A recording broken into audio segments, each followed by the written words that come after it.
Custo de vida, emprego e desemprego, cesta básica, tarifas públicas, salário mínimo. Agora, na Brasil Atual, a análise do DIEESE. Clemente Ganslúcio, diretor técnico do DIEESE. Oi, Clemente, bom dia.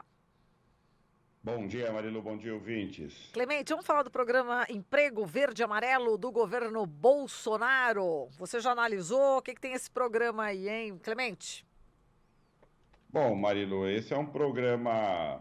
que o governo anunciou, e não só anunciou, mas já começou a implantação porque o fez por medida provisória. Inclusive, a medida provisória é um instrumento inadequado, porque ela é uma medida de urgência para um assunto relevante que exige uma intervenção imediata e, portanto, no momento que o governo edita uma medida provisória, ela já entra em vigor. O governo fez a medida provisória 905, ela altera dezenas de aspectos na legislação trabalhista, no direito trabalhista, no papel dos sindicatos, e institui a carteira verde e amarela, que estabelece um conjunto de novas regras para quem chega ao mercado de trabalho pela primeira vez, jovens entre 18 e 29 anos, e, portanto, para esses que chegam para o primeiro emprego nessa faixa etária de 18 a 29 anos, o governo instituiu a carteira verde e amarela, objetivando criar postos de trabalho para esses trabalhadores, alterando um conjunto de regras, e essas regras alteradas, algumas delas, inclusive, ferindo princípios constitucionais que são proibidos de serem alterados por meio de medida provisória. Então, já a iniciativa do governo tem uma série de questionamentos. Só para ter uma ideia, são quase 2.000 emendas parlamentares que foram apresentadas para alterar essa medida provisória, que passa a ser tratada no Congresso Nacional e que, no caso da carteira verde e amarela, institui uma regra para a contratação de jovens de 18 a 29 anos para o primeiro emprego. Nesse caso, o jovem que vier para o primeiro emprego terá como contratação, no limite de um salário mínimo e meio, quase R$ 1.490, R$ 1.500, portanto, nesse limite de teto de salário, terá uma contratação no máximo por 2 anos, e nessa contratação a empresa não será onerada, portanto, terá uma desoneração da contribuição para a Previdência Social, a empresa não pagará a Previdência Social referente a essa contratação, e o trabalhador terá direitos menores, direitos, por exemplo, a não ter o recolhimento do fundo de garantia sobre o seu salário, que hoje para um trabalhador contratado é de 8%, esse trabalhador terá um fundo de garantia de 2%. Ao invés de ter uma multa no momento da rescisão correspondente a 50% do valor depositado no fundo de garantia, esse trabalhador terá 20%, portanto 20% menos da metade daquele valor recolhido, que em vez de 8% é 2%, portanto uma redução muito acentuada, menos de um oitavo daquilo que um trabalhador normalmente recebe no momento que está contratado e que a empresa tem que fazer o depósito. Ao mesmo tempo, há um conjunto de outras mudanças que estão previstas para essa contratação, e o governo anunciou inicialmente que esse tipo de programa geraria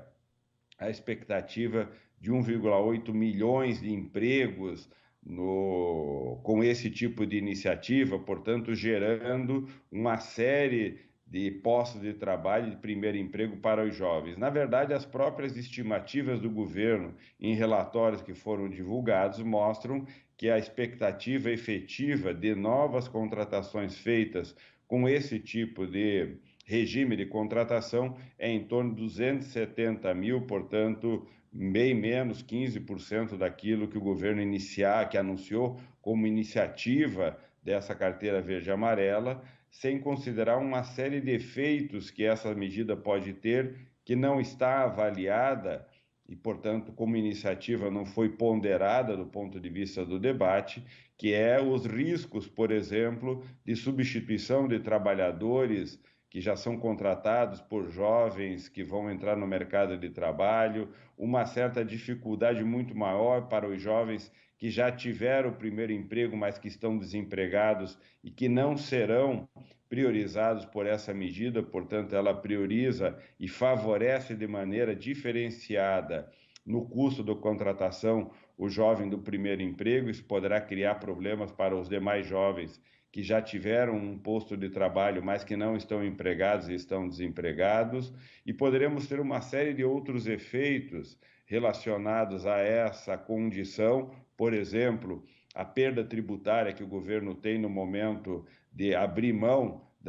do custo da folha salarial por meio do pagamento do INSS. É um absurdo que o governo apresenta como alternativa. Na medida provisória, o governo propõe que o financiamento desse custo da desoneração da folha de pagamento da empresa para a contratação no primeiro emprego seja financiado pela oneração, portanto, pela tributação do trabalhador que recebe seguro-desemprego, que passará a recolher sobre o valor do seguro-desemprego um valor de 7,5%, 8% para o INSS, ou seja, quem vai financiar as empresas que vão desonerar e não vão contribuir para a Previdência é o trabalhador desempregado que recebe o seguro-desemprego. Portanto, essa medida provisória está cheia de estrupícios aí no meio, que na verdade cria uma confusão legislativa, um efeito muito perverso sobre a dinâmica da proteção laboral, efeitos duvidosos sobre a geração de emprego, ao invés do governo atuar de forma incisiva, clara, propositiva, do ponto de vista da dinâmica econômica, para gerar emprego para todos. Não são só os jovens que vivem o problema do desemprego, mas são mais de 13 milhões de trabalhadores e trabalhadoras que não estão empregadas hoje, mais de 28 milhões de pessoas na situação de uma ocupação frágil, precária, ou muitas vezes desempregados, ou na situação de desalento, uma informalidade muito grande, e não será com medidas pontuais nesta confusão legislativa que o governo atuará de forma incisiva para gerar emprego. O que gera emprego é crescimento econômico, coisa que não vem tendo a atenção adequada e nem as políticas corretas para enfrentar o grave problema do desemprego, que deveria ser a nossa primeira prioridade, oferecer emprego para todos os brasileiros e brasileiras. Marilu. Muito bem, Clemente, a gente agradece aqui a sua participação, sua análise crítica em relação à economia do governo Bolsonaro, né, as medidas econômicas. Um grande abraço para você e até amanhã. Até amanhã. Falamos aqui com o Clemente Ganslúcio, diretor técnico do Diese.